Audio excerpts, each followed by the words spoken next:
On a freezing night in 2004, a 21-year-old nursing student's car was found wrecked on a rural New Hampshire road. Minutes later, when police arrived, the vehicle sat abandoned, but she was gone. No footprints, no struggle, no trace. This is the story of Maura Murray, a young woman who seemed to vanish into thin air. Maura Murray was a bright, athletic nursing student at the University of Massachusetts Amherst. She was disciplined, intelligent, and came from a close-knit family.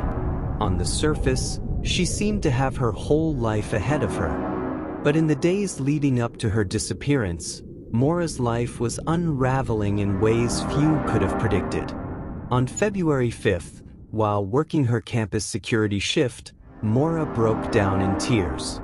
She was so distraught she couldn't even explain what was wrong, only muttering the words, "My sister," before she was escorted home. 2 days later, she crashed her father's car after a night of drinking at a party.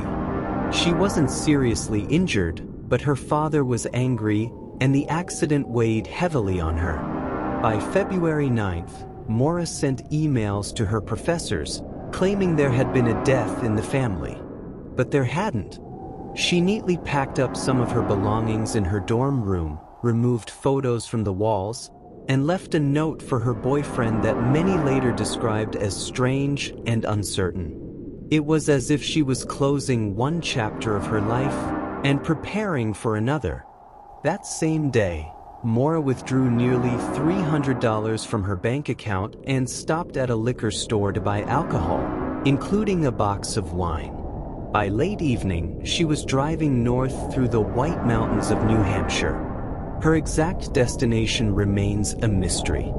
At around 7:30 p.m., neighbors along Route 112 heard a loud thud. Looking outside, one saw a black Saturn sedan lodged in a snowbank. A school bus driver stopped to check on the young woman at the wheel. He later told police that Maura appeared shaken but uninjured. She politely declined his help, insisting she had already called roadside assistance. But there was no cell service in the area. She hadn't called anyone. When the bus driver left, Maura was still inside her car.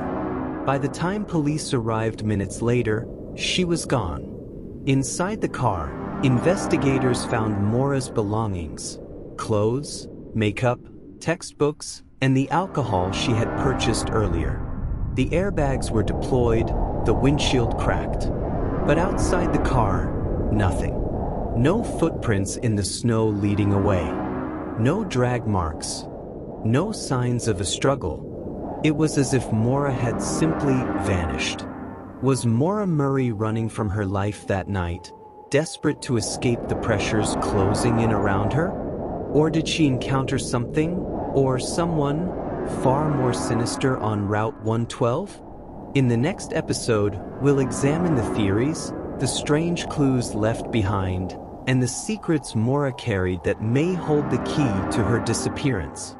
Because in mysteries like this, every answer only leads to more questions.